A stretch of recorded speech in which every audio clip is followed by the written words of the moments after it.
கிறிஸ்துவுக்குள் பிரியமானவர்களே, கர்த்தராகிய இயேசு கிறிஸ்து நாமத்தில் உங்களுக்கு வாழ்த்துக்கள் தெரிவித்துக் கொள்கிறேன். இந்த புதிய நாளிலும் அப்பா உங்களை புதிய நன்மையினாலும் கிருபைகளினாலும் உங்கள் ஒவ்வொரு ஆசீர்வதிப்பாராக.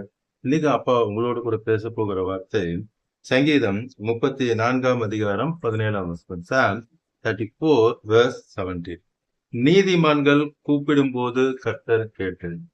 அப்பா சொல்றாங்க, நீதிமான்கள் கூப்பிடும் போது அப்பா கேட்பாங்க. இன்னைக்கு ஜெபத்தை குறித்து பார்க்கலாம்.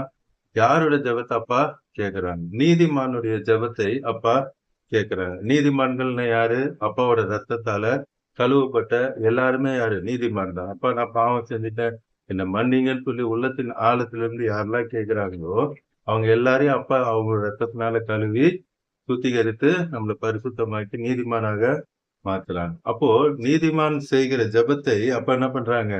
கேட்கிறாங்க. கேட்டு அவர்களை அவர்களுடைய எல்லா உபத்திரங்களிலிருந்தும் நீங்களாக்கி விடுங்க.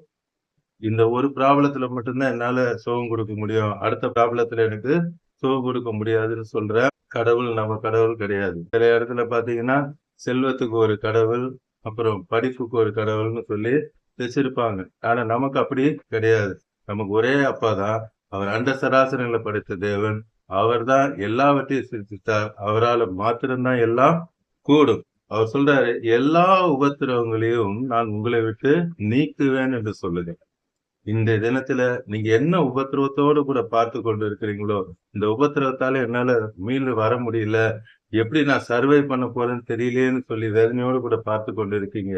இந்த காலை நேரத்துல அப்பா உங்களை பார்த்தா சொல்றாங்க, எல்லா உபத்திரவத்தையும் நான் உங்களை விட்டு நீங்களாக்குவேன் என்று சொல்றாரு. அதிலே 19 பாருங்க, verse 19. நீதிமானுக்கு வர துன்பம் அநேகமா தான் இருக்கும். பிரச்சனை வரதான் செய்யும், போராட்டம் வரதான் செய்யும், உபத்திரம் வரதான் செய்யும். நான் ஏசப்பாவை தான் தேடுறேன், எனக்கு ஏன் பிரச்சனை வருதுன்னு சொல்லி நம்ம கேள்வி கேட்கவே முடியாது. பிரச்சனை வரும், போராட்டம் வரும், எல்லாம் வரும். அதன் மத்தியில சர்வ வல்லமுள்ள தேவனாகிய கர்த்தர் ஜீவனுள்ள தேவன் என்பதை அவர் ப்ரூவ் பண்ணுவார். இஸ்ரவேல் ஜனங்களுக்கு பிரச்சனை வந்துச்சு, போராட்டம் வந்துச்சு, எல்லாம் வந்துச்சு. அந்த பிசாசுகளை விட ஏசப்பாவுக்கு தான் சர்வ வல்லமை உண்டு என்று ப்ரூவ் பண்ணி காண்பித்தார். அதே போலதான் உங்களுக்கும் பிரச்சனை வரும், போராட்டம் வரும். அது மத்தியில ஏசப்பா ஜீவனுள்ள தேவன் என்பதை நீங்கள் அநேகருக்கு சாட்சியா சொல்லி அநேகமா இருக்கும். கர்த்தர் அவைகள் எல்லாவற்றிலும் நின்று அவனை விடுவிப்பார். அது எல்லாவற்றிலிருந்து அப்பா உங்களை விடுவிக்கிற தேவனாக இருக்கிறார். நம்ம 2 நாளாகமும் 32 அதிகாரம் 20, 21 வசனத்துல பார்ப்போம்னா 2 Chronicles chapter 32 verse 20 and 21. இங்க 2 பேர் ஜெபம் பண்றாங்க. அது யாருன்னு பார்க்கலாம். இது நிமித்தம் ராஜாவாகிய எசேக்கியாவும் ஆமோஸின் குமாரனாகிய ஏசாயா தீர்க்கதரிசியும் பிரார்த்தித்து 2 பேர் என்ன பண்றாங்க? ஜெபம் பண்றாங்க. இந்த எசேக்கியா யாருன்னு நீங்க பாத்தீங்கன்னா அதிலே 29 அதிகாரம் 1-2 வசனங்கள். 2 Chronicles 29 1 and 2. எசேக்கியா 25 வயதில் ராஜாவாகி எருசலேம்ல அரசாள்றாரு. verse 2 2 வசனம். அவன் தன் தகப்பனாகிய தாவீது செய்தபடி எல்லாம் கர்த்தரின் பார்வைக்கு செம்மையானதை செய்தார். இந்த எசேக்கியா என்ன செய்தாரு? அப்பாவோட பார்வைக்கு செம்மையானதை செய்தார். வேதத்துல இருக்கிறபடியே செய்தான். முதல்ல நீதிமான் பார்த்தோம். அப்பாவோட ரத்தத்தால கழுவப்பட்ட எல்லாரும் நீதிமான். இங்க அப்பாவுக்கு செம்மையான செய்கிறார். அப்படி செம்மையானது செய்கிறவர் ஜெபம் பண்ணும் பொழுது என்ன அற்புதம் நடந்துச்சு பாருங்க. அதே 2 நாளாகமும் 32 21. 2 Chronicles 32 verse 21. அவங்க ஜெபத்தை அப்பா கேட்டு அப்பொழுது கர்த்தர் ஒரு தூதனை அனுப்பினார். அவங்க ஜெபத்தை அப்பா கேட்டு அப்பா என்ன பண்ணாங்க? ஒரு தூதனை அனுப்பினாங்க.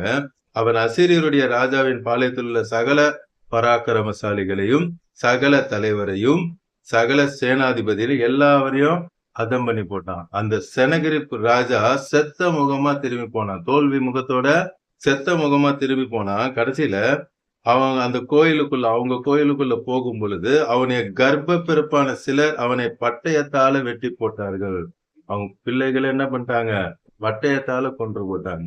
அப்பா சர்வ வல்லமுள்ள தேவன் உங்களுக்கு விரோதமா எவ்வளவு பேர் எழுப்பினாலும் சரி, எவ்வளவு மந்திர தந்திர கிரியைகள் செய்தாலும் சரி, அடுத்து அவங்க எவ்வளவு பெரிய ராஜாவா இருந்தாலும் சரி, நீங்க நினைக்கலாம்னா சாதாரண ஒரு மிடில் கிளாஸ் ஃபேமிலி, நான் ஒரு ஏழை, அவங்க செல்வந்தரா இருக்காங்க, அவங்க பெரிய ஆஹா ஓகோன்னு இருக்கிறாங்க அப்படின்னா நீங்க நினைக்கலாம். ஏசப்பாக்கு முன்பாக நீங்க தான் அவருக்கு பிரியமானவர்கள். உங்க ஜெபம் அப்பாவுக்கு பிரியமானது. உங்களுக்கு விரோதமா யார் எழுவ ராஜாவே பாருங்க ஒண்ணு இல்லாம ஆக்கி ஒரே தூதன் தான் வந்தான். ஒரே தூதன் வந்து அவங்களுடைய சகல தலைவரையும் சகல சேனாதிபதி எல்லாரையும் அதம் பண்ணி போட்டான்.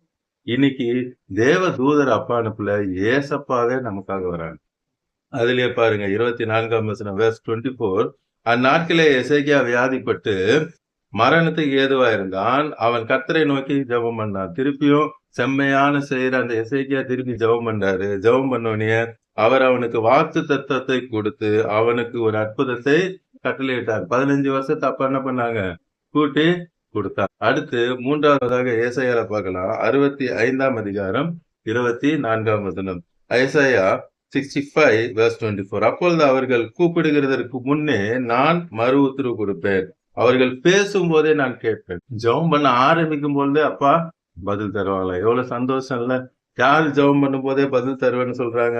verse 22 22ஆம் வசனம். நான் தெரிந்து கொண்டவர்கள் தங்கள் கைகளின் கீழே நெடுநாளாய் அனுபவிப்பார்கள். யாரு ஜெபம் பண்றாங்க?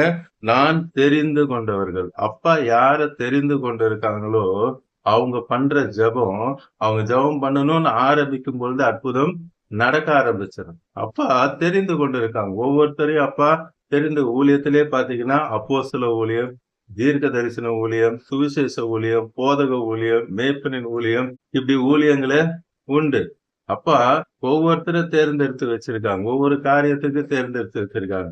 புதிய ஏற்பாடுல அப்போஸ்தலர் நீங்க பாத்தீங்கன்னா ஒரு பிசாசை விரட்டுறேன்னு சொல்லி மந்திரவாதி பிள்ளைங்க இயேசு நாமத்தை பயன்படுத்துவாங்க.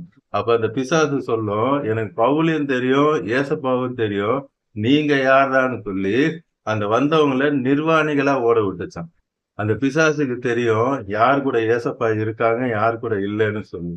அப்ப யார் தெரிந்து கொண்டாங்கன்னு சொல்லி பிசாசு கூட தெரியும். அதுக்குன்னு சில அபிஷேகம் பண்ணப்பட்டவங்க இருப்பாங்க. நீங்க ஜெபம் பண்ணாலும் அப்பா கேட்பாங்க. சில காரியங்களை அதற்கான அபிஷேகம் பெற்றவர்கள் ஜெபம் பண்ணும்போது அப்பா அற்புதம் செய்வாங்க. தெரிந்து கொண்டவர்களுக்கு ஏசப்பா அற்புதத்தை செய்வாங்க. தொடர்ந்து பாருங்க. அவங்க கையின் பலனை நெடுநாளா அனுபவிப்பாங்க. அவர்கள் விருதாவா உழைப்பதில்லை. இவ்வளவு நாள் நீங்க உழைச்சதெல்லாம் விருதா வேஸ்டா போயிடுச்சான். இனிமேல் வேஸ்டா போகாது. அவர்கள் துன்பம் உண்டாக பிள்ளைகளை பெறுவதும் இல்லை. பிள்ளைகளை பெற்று ஒரே துன்பங்கன்னு சொல்றாங்கல்ல. இன்னைக்கு அப்பா சொல்றாங்க நீங்க பிள்ளைகள் பெற்றதுனால உங்களுக்கு துன்பம் வராது. அடுத்து அவர்களோட அவர்கள் சந்தானமும் கர்த்தராலே ஆசீர்வதிக்கப்பட்ட சந்ததியா இருப்பார்கள். அப்பா உங்க சந்ததியை ஆசீர்வாதமாக மாற்றுவேன் என்று சொல்லுகிறார்.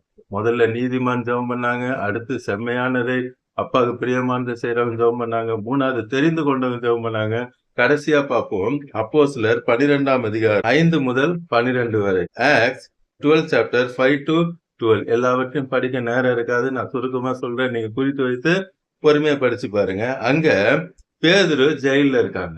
சபையார் அவனுக்காக தேவனை நோக்கி ஊக்கமாக ஜெபம் பண்ணாங்க. அவனுக்காக மற்றவர்கள் ஜெபம் பண்றாங்க.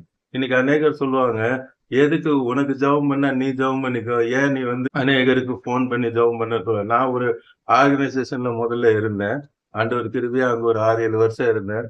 24 மணி நேரம் கால்ஸ் வரும். பிரேயர் ரெக்வெஸ்ட் கேட்கும் பொழுது நமக்கே கண்ணீர் வரும். அந்த நேரத்துல அவங்க யார்கிட்ட போய் அதை ஷேர் பண்ணுவாங்க, யார் ஜெபம் பண்ணுவாங்க, அதுக்கு உத்தரவாதியா இருந்து ஜெபம். இப்போ கூட நம்ம ஊழியத்துல கூட பிரேயர்ஸ்ன்னு போட்டிருப்பேன். அதை பார்த்துட்டு டெய்லி அநேகர் கால் பண்ணுவாங்க. குறிப்பாக டைம் பாத்தீங்கன்னா நைட்டு 12, 1, 2 மணிக்கு அநேக கால்ஸ் வரும். என் பிள்ளை ஐசியூல இருக்காங்க, எனக்கு சொந்தக்காரங்க ஐசியூல இருக்காங்கன்னு சொல்லி அந்த நைட்டு 1, 2 மணிக்கு கால் வரும். அதை எடுத்து அவங்களுக்காக நம்ம பேசி அவங்களுக்கு ஆறுதல் சொல்லி ஜெபம் பண்ணும்போது அவங்களுக்கு எவ்வளவு ஒரு சந்தோஷம் தெரியுமா? அந்த சந்தோஷம் அதுல வெறும் சந்தோஷம் மட்டும் இல்லைங்க, அதுல எவ்வளவு சாட்சிகள் இருக்கு. எவ்வளவு ஐசியூல இருந்து அப்ப டிஸ்சார்ஜ் பண்ண சாட்சிகள் இருக்கு. எவ்வளவு மந்திர கிரியையில இருந்து விடுதலை ஆயிட்டேன்னு சாட்சி இருக்கு. எவ்வளவு மோசமான டிசீஸ்ல இருந்து விடுதலையான சாட்சி இருக்கு. ஃபார் பிரேயர்ஸ்ன்னு போறதுனால நிறைய பேர் பணம் சம்பாதிக்கிறதுக்காக நினைப்பாங்க.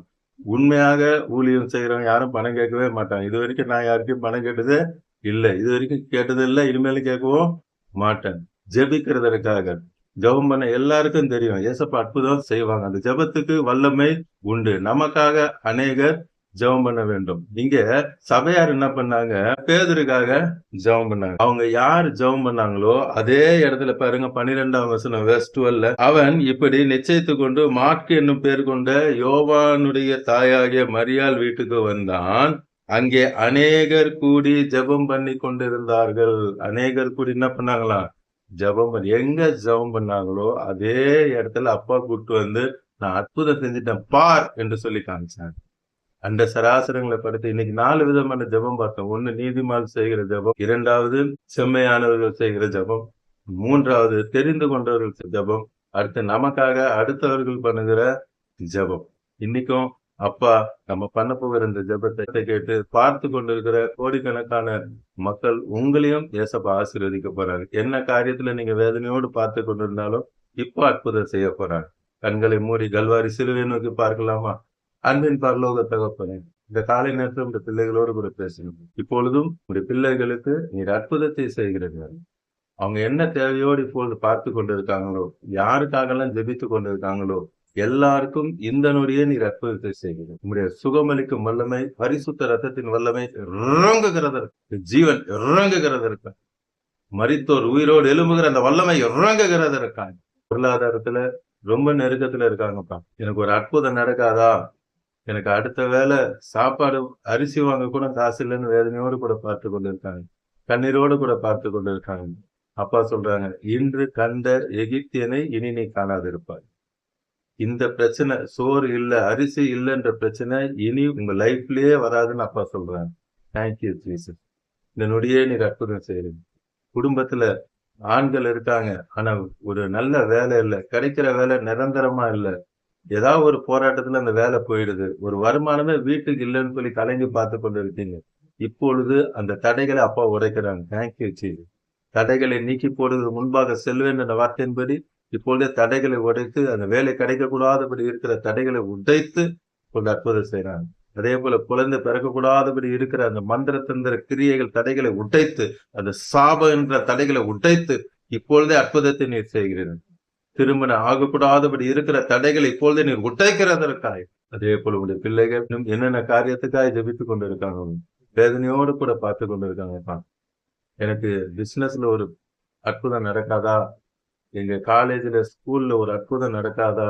என் வேலை ஸ்தலத்துல ஒரு அற்புதம் நடக்காதா என்று சொல்லி வேதனையோடு பார்த்து கொண்டிருக்காங்க. உங்கள் துக்கம் சந்தோஷமாய் மாறும். நீதிமானுக்கு வரும் துன்பங்கள் அநேகமா இருக்கும், அவைகள் எல்லாவற்றிலும் நான் விடுவிப்பேன் என்ற வார்த்தையின்படி இப்பொழுது பார்த்து கொண்டிருக்கிற கோடிக்கணக்கான உடைய பிள்ளைகள் எல்லாரையும் விடுவிக்கிறதுக்காக அவன் குடும்பத்தை ரட்சித்து ஆசீர்வதிக்கிறது இயேசு நாமத்தில் ஜெபிக்கிற நல்லது. ஆமென், ஆமென். தொடர்ந்து பாருங்க, அப்பாவோட வார்த்தையை கேளுங்க, அநேகருக்கு ஷேர் பண்ணுங்க, எல்லோரும் ரட்சிக்கப்படட்டும், ஆசீர்வதிக்கப்படும். God bless you. Praise the Lord.